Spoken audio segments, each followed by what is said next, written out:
June 1940.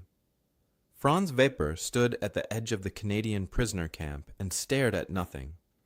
There was no barbed wire. There were no tall guard towers with machine guns pointing down at him.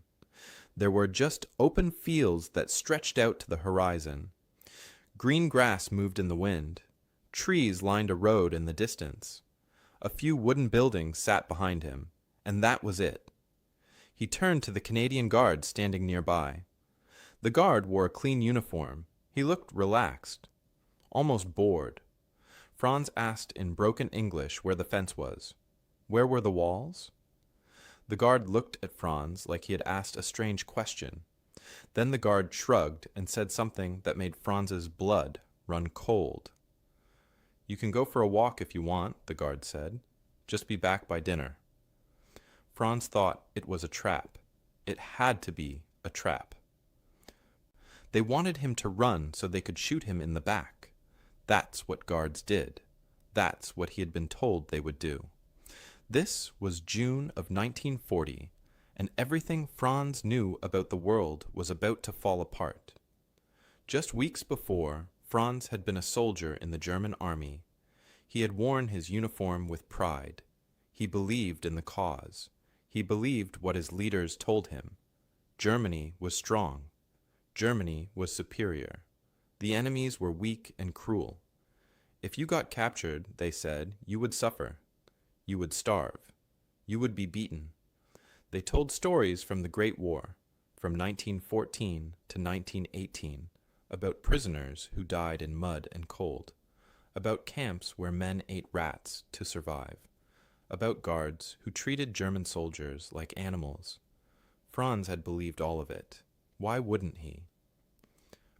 Everyone in Germany heard the same stories. The radio told them. The newspapers printed it. His officers repeated it during training. Germany was building a new world. They had conquered Poland in 1939. They had rolled through France just weeks ago. The German war machine was unstoppable. How could the enemy possibly be better than them? But then Franz's unit got captured. It happened fast during a battle near the French coast. One moment he was firing his rifle. The next moment British soldiers surrounded him. They took his weapon. They tied his hands. They put him on a truck with other prisoners. Nobody beat him. Nobody shot anyone who surrendered. They just took them away. The journey that followed felt like a dream. They loaded Franz and hundreds of other German prisoners onto a ship. The ship crossed the Atlantic Ocean.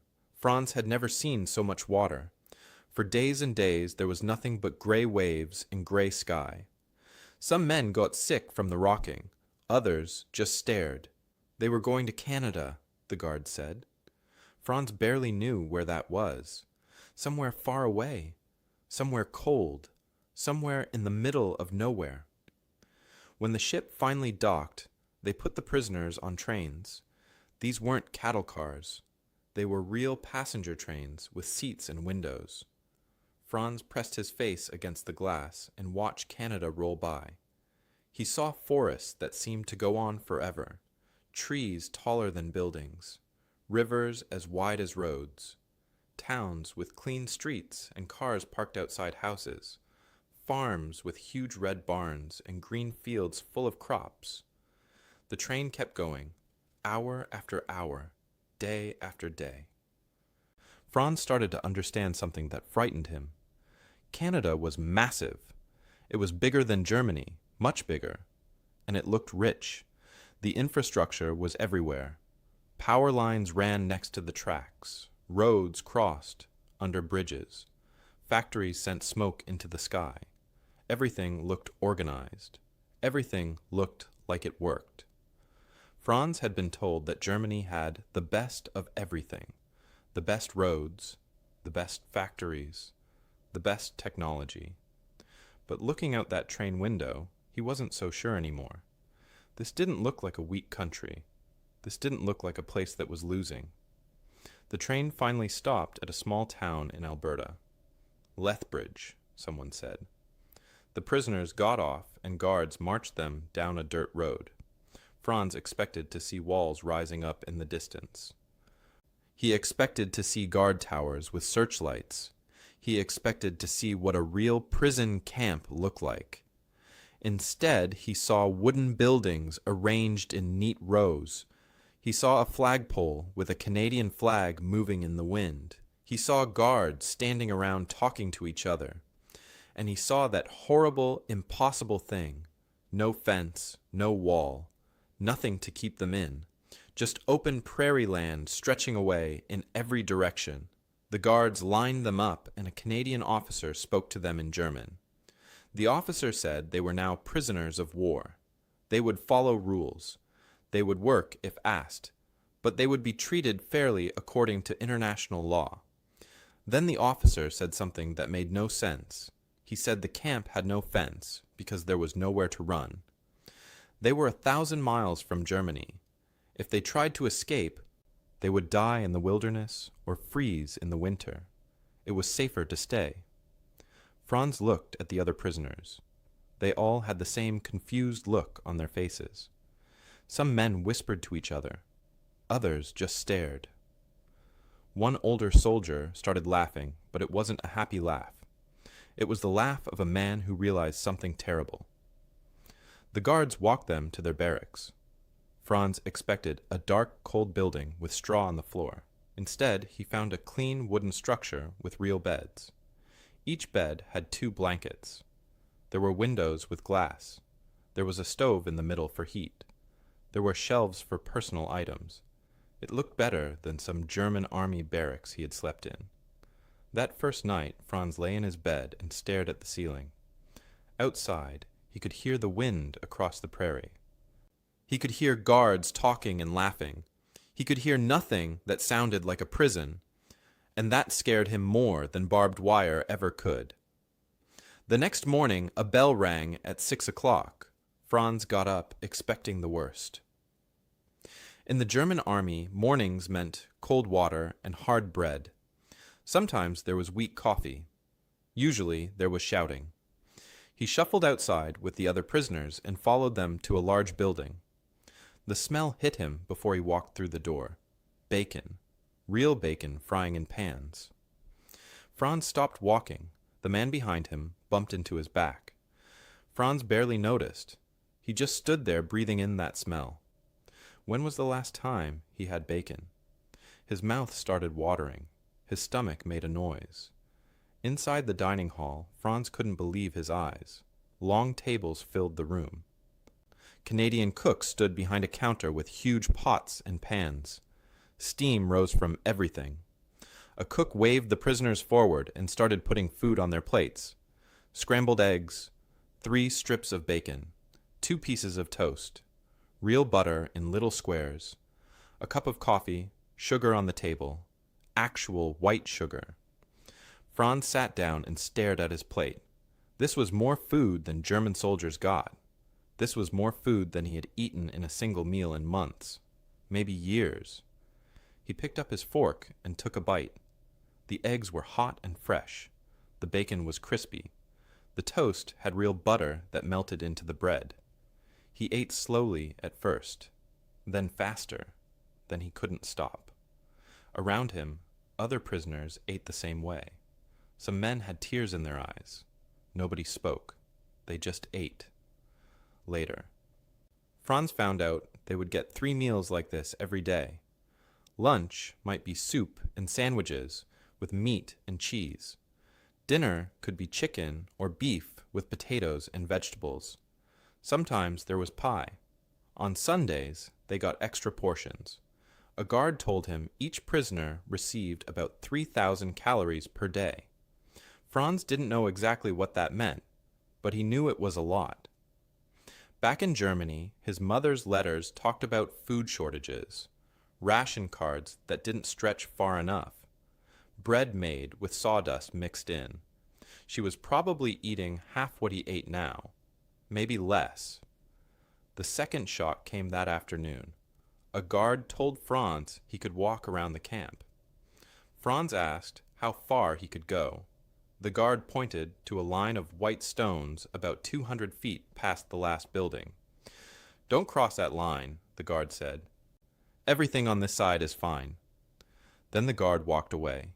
He didn't watch Franz. He didn't follow him. He just left. Franz walked slowly toward the edge of camp. His heart beat fast. This had to be a test. They wanted to see if he would try to escape. But when he reached the white stones, nothing happened. No alarm went off. No guards came running. He looked out at the prairie. Miles and miles of grass and sky. He could just walk into that. He could try to run, but where would he go? The guard was right. There was nothing out there but empty land. And even if he walked for days, he would still be in Canada, still thousands of miles from home. Over the next few weeks, Franz discovered even stranger things. Some prisoners got to work on local farms. Canadian farmers came to the camp and asked for workers. Guards picked men who seemed trustworthy and drove them out to the fields. The prisoners picked potatoes or gathered hay or fixed fences. The farmers gave them water and sometimes snacks. They treated the German prisoners like regular farm hands. At the end of each day, the farmers paid them 50 cents. The money went into special accounts in Switzerland that they could access after the war. One prisoner named Klaus came back from a farm and told an impossible story. The farmer had handed him a shotgun, a real gun with real shells. The farmer wanted Klaus to shoot gophers that were eating the crops. Klaus held that gun in his hands and realized he could have shot the farmer. He could have run, but he didn't. Where would he go? And besides, the farmer had given him cold lemonade and a ham sandwich for lunch. The farmer's wife had waved at him. Their kids played in the yard nearby. Klaus shot the gophers and gave the gun back at the end of the day. The farmer thanked him and said he could come back next week. Inside the camp, life got even more confusing. The Canadians set up a recreation hall with books and games. Someone donated a piano. Prisoners who knew how to play gave concerts. Other men formed a theater group. They practiced German plays and put on shows. The guards came to watch. Everyone clapped at the end. Franz went to one show and sat there in the dark listening to actors speak his language and perform a comedy. He laughed. Then he felt guilty for laughing. Then he felt confused about feeling guilty. There were sports too. The prisoners organized soccer teams. Different barracks played against each other. They made a league with standings and scores. Guards helped them mark out a proper field. Someone found real soccer balls. On Saturday afternoons, prisoners played matches while other prisoners cheered.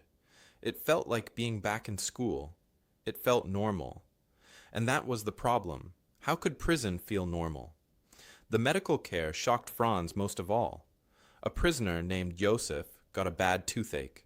The pain got so bad he couldn't eat. Guards took him to the camp hospital. A real Canadian dentist looked at the tooth. The dentist said it needed to come out.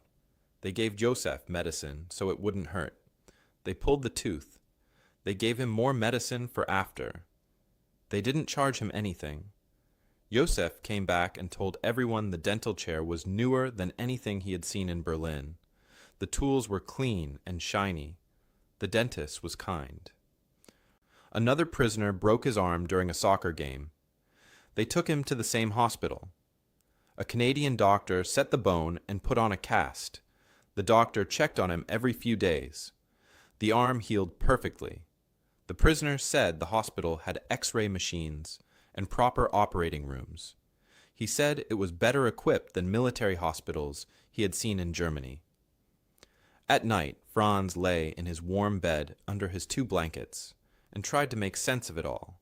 He was a prisoner of war. He was supposed to be suffering. He was supposed to be punished. Instead, he was gaining weight. His skin looked healthier.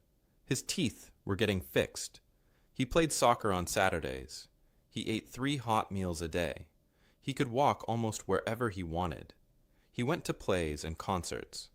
Meanwhile, his letters from home got worse each week. His mother wrote about air raids. His brother wrote about food shortages. His sister wrote about factories being bombed. Germany was supposed to be winning. Germany was supposed to be strong. So why did the losers have so much? Why did the enemy treat him better than his own country treated its people? Franz stared at the dark ceiling and felt something crack inside his mind. A small crack, just the beginning, but it was there. Snow came to the camp in December 1943. Franz had been a prisoner for 3.5 years now. The war still raged across Europe. Franz heard about it in letters and sometimes from guards who talked about the news. Germany was not winning anymore. The Russians were pushing back. American bombers filled the skies over German cities. But inside this camp in Lethbridge, Alberta, Franz lived in a different world. The cold bit hard that winter. Temperatures dropped below zero. Snow covered everything in white. But inside the barracks, stoves kept the rooms warm. Franz had 3 blankets now. He had a coat the Canadians gave him. He had wool socks. He was warmer than he had ever been during winter in the German army. He was definitely warmer than people back home. His mother's last letter mentioned heating coal being rationed. She wrote about wearing her coat inside the house. She wrote about going to bed early because it was too cold to stay up. Franz read that letter in his warm room and felt something heavy in his chest. Christmas Eve arrived on a Friday. Franz woke up that morning not thinking much about it. Christmas didn't mean much during war, but when he got to breakfast, he noticed the Canadian guards seemed excited. They smiled more than usual. Some of them were decorating the dining hall. They hung paper chains in red and green. They put up a small tree in the corner. One guard hummed a Christmas song while he worked. The camp commander made an announcement at lunch. Tonight there would be a special Christmas dinner. Everyone would attend. There would be guests from town. Franz didn't know what that meant. He went back to his barracks and tried not to think about home. Tried not to think about Christmas 3 years ago when he was still in Germany, when his family was together, when the world made sense.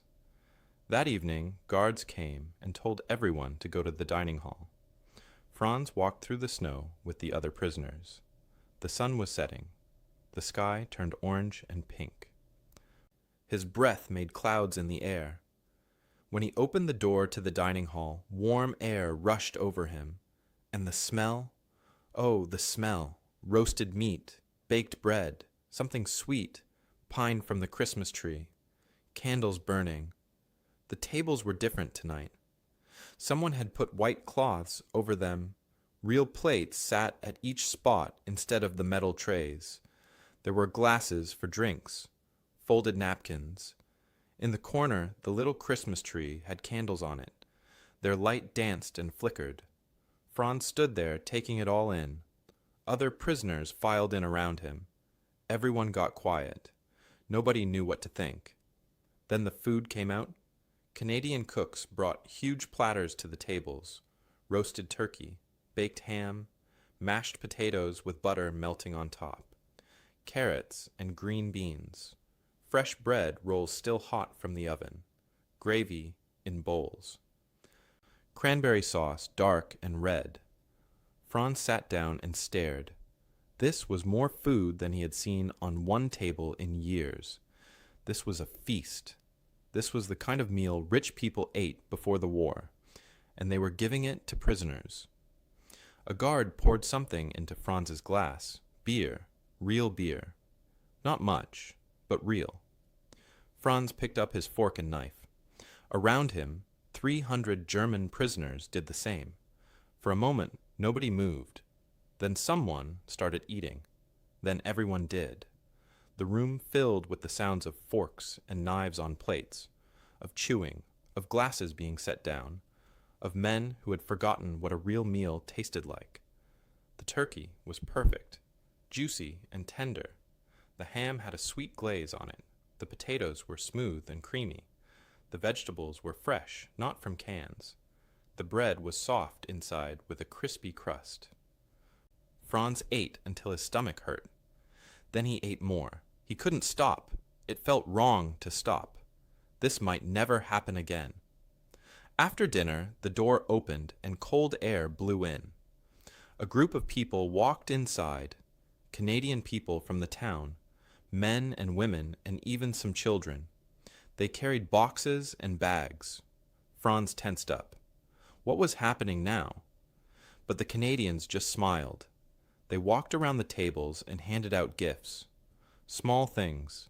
A bar of chocolate, a pack of cigarettes, a pair of warm socks, a book. One woman with gray hair stopped at Franz's place. She handed him a package wrapped in brown paper. "Merry Christmas," she said in English. Franz took it with shaking hands. He opened it slowly. Inside was a wool scarf, dark blue, handmade. Franz looked up at the woman. She smiled at him. Her eyes were kind. She patted his shoulder and moved on to the next prisoner. Franz held that scarf and felt something break inside him. This woman had spent time making this. She had knitted it with her own hands. For him, for a German soldier, for someone whose country was trying to kill her country's men, for the enemy, and she had made it with care. The stitches were even and tight. The wool was soft. It was a good scarf, a real gift. Someone started singing. A German prisoner with a strong voice, the words to Silent Night in German. Stille Nacht, Heilige Nacht. Other voices joined in, more and more, until the whole room sang. Franz sang too. He hadn't sung in years. His voice cracked. Then something amazing happened. The Canadian Guards started singing. The same song, but in English. Silent Night, Holy Night. The townspeople sang too. Two languages mixing together. Two groups of people who were supposed to be enemies, singing the same song about the same night, about the same hope for peace. Franz looked around the room through wet eyes, at the German prisoners with full stomachs, at the Canadian Guards with gentle faces, at the townspeople who brought gifts, at the Christmas tree with its candles, at the empty plates that had held more food than anyone back in Germany would see this year. And he understood something that made his whole world flip upside down. These people didn't hate him. They didn't want revenge. They pitied him. They felt sorry for him. They knew he had been lied to. They knew he came from a place that was falling apart, and instead of being cruel, they showed him what a real country looked like. A country that had so much it could give feasts to its enemies. A country that was so confident it didn't need fences. A country so strong it could be kind. Franz thought about the propaganda posters back home, about the speeches that said Germans were the master race, about the promises of German superiority, about the new world order they were building.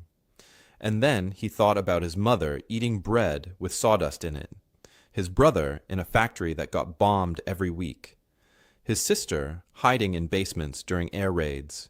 He thought about German cities being destroyed, German soldiers freezing to death in Russia, German children going hungry.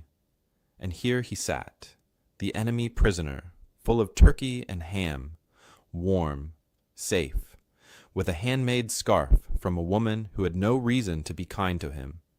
The lie became clear. How could Germany be superior when it couldn't feed its own people? How could Germany be the master race when it lost to countries that could throw Christmas feasts for prisoners? How could any of it be true when the evidence was right in front of him every single day? Franz went back to his warm barracks that night. He lay in bed holding his new scarf. Outside, snow fell quietly. The stove glowed with heat. His stomach was full. His body was healthy. He had gained 30 pounds since arriving in Canada. 30 pounds while his country starved. And in that moment, Franz stopped being a German soldier who believed in the cause. He became just a man who saw the truth. The propaganda had been a lie, all of it, and he couldn't unsee that now. The crack in his mind had split wide open. There was no going back. May 1946. The war was over. Germany had surrendered exactly 1 year ago. Franz stood on the dock in Halifax waiting to board a ship that would take him home. Home. The word felt strange in his mind. He had been gone for 6 years. 6 years since that day he got captured in France. 6 years since he thought his life was over. Instead, those 6 years in Canada had been the best years he could remember. That thought made him feel guilty and confused and sad all at once. Franz carried a small bag with his things. Inside were English textbooks he had studied, a manual about Canadian farming methods, photographs of the camp, pictures of prisoners playing soccer, a photo of the Christmas dinner from 1943, the blue scarf that woman had given him, now worn soft from use. These were his treasures. These were proof that what happened was real. The ship pulled away from Canada, and Franz watched the land get smaller.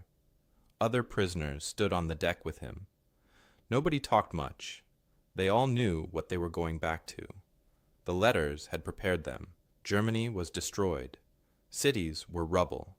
Millions of people were dead. The country was divided up between the winning countries. There was no food, no jobs, no future that anyone could see clearly. Franz pulled his Canadian coat tighter around him and wondered what he would find. The ship crossed the Atlantic, the same ocean he had crossed 6 years ago, going the other way. But Franz was a different person now. He spoke English. He knew how to fix tractors. He understood how democracies worked. He had seen what a country looked like when it treated people with dignity. He had learned that propaganda was just lies wrapped in a flag. The old Franz who believed in the cause was dead. This new Franz didn't know what he believed in anymore, except maybe kindness and truth and the importance of a good meal. The ship docked in Hamburg in early June. Franz walked down the ramp and stepped onto German soil for the first time in 6 years. The smell hit him first, smoke and dust and something rotten. Then he looked around and his heart sank. Hamburg wasn't a city anymore. It was a graveyard. Buildings stood like broken teeth. Whole blocks were just piles of bricks. People walked through the streets like ghosts. Thin people, dirty people, people with empty eyes. Franz made his way through the ruined streets. Every corner brought new horror. A church with no roof. A school that was just one wall. A park that was now a crater. He passed people digging through rubble looking for anything useful. Children with hollow cheeks begged for food. Old women pushed carts full of broken things they hoped to trade. This was Germany. This was the master race. This was what superiority looked like. It took Franz 3 days to reach his hometown. 3 days of walking and hitching roids on army trucks. 3 days of seeing nothing but destruction. When he finally knocked on his mother's door, he barely recognized her. She had aged 20 years. Her hair was white. Her face was lined and thin. Her hands shook. When she opened the door and saw him, she screamed. Then she cried. Then she touched his face like she couldn't believe he was real. His mother pulled him inside. The house was cold even though it was summer. Half the windows were boarded up. The furniture was mostly gone, probably burned for heat during the winter. His mother made him sit down. She stared at him. "You're so healthy," she kept saying. "Look at you. You're so healthy." Franz realized he probably weighed 40 pounds more than her. He had color in his face. She looked gray. His mother made tea. Real tea was gone, so it was made from dried leaves and roots. She put a small piece of bread on a plate. "This is half my ration for today," she said. "But you need to eat." Franz looked at that piece of bread. It was dark and hard, maybe 2 inches across. This was half a day's food. He thought about the breakfasts in Canada, the eggs and bacon and toast with butter. He thought about eating until he was full, until he couldn't eat any more. And here was his mother giving him half her bread. He couldn't eat it. He pushed it back to her. They argued. Finally, they split it. Neither piece was enough to stop the hunger. Over the next few days, Franz learned what life was like now. Food rations were 1,200 calories per day, less than half what he got as a prisoner. People stood in line for hours to get their bread and potatoes. The black market was the only place to get real food, but it cost more than anyone had. Franz's brother was dead, killed in Russia in 1944. His sister had survived, but her husband was gone. Nobody knew where. Probably dead in a camp somewhere. People asked Franz about the prison camp. He tried to explain. He told them about the food, the warm barracks, the lack of fences, the Christmas dinner, the Canadian families who brought gifts. They looked at him like he was crazy. Some people got angry. "You got fat while we starved," one neighbor said. "You were safe while we got bombed." Franz understood their anger. It wasn't fair. None of it was fair.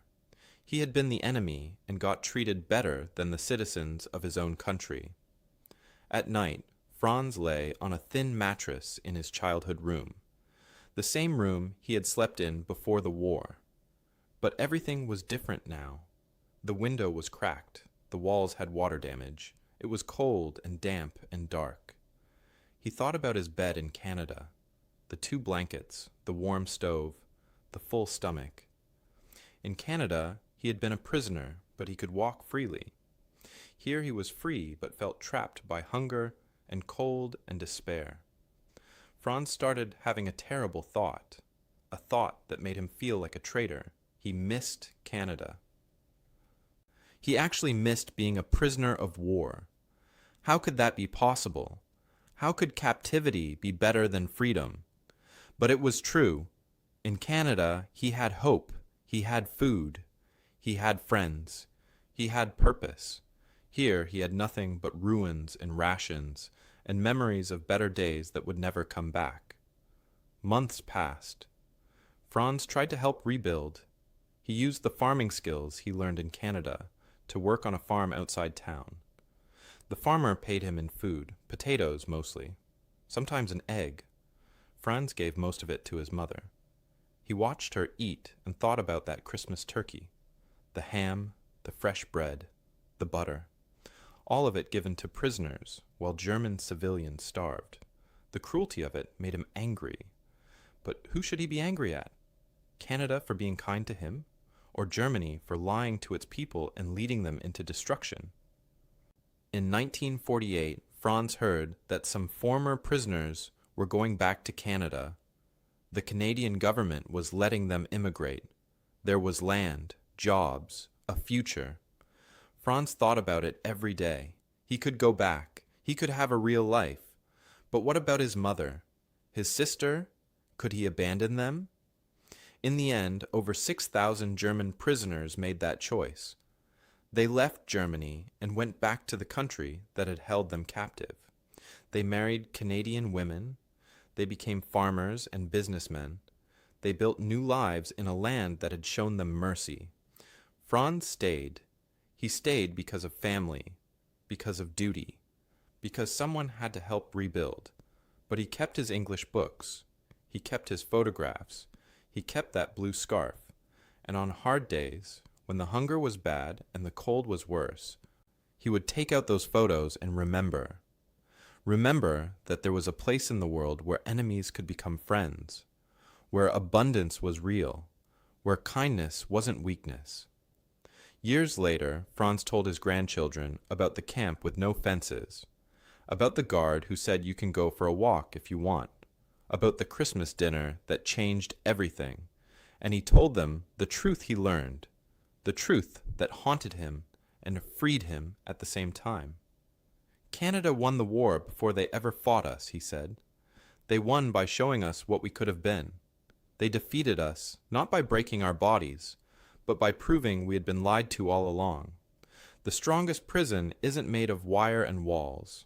It's made of lies you believe about yourself and others. and the only way to escape is for someone to be kind enough to show you the truth. Franz lived until 1984. He never went back to Canada, but he never forgot it either. In his mind, he could still taste that Christmas turkey, still feel the warmth of that stove, still hear Silent Night sung in 2 languages, still see the face of that woman who gave him a scarf for no reason, except that it was Christmas and he was human, and that was enough. Sometimes the greatest weapon isn't violence, it's showing your enemy that they were wrong about you, and maybe, just maybe, wrong about everything.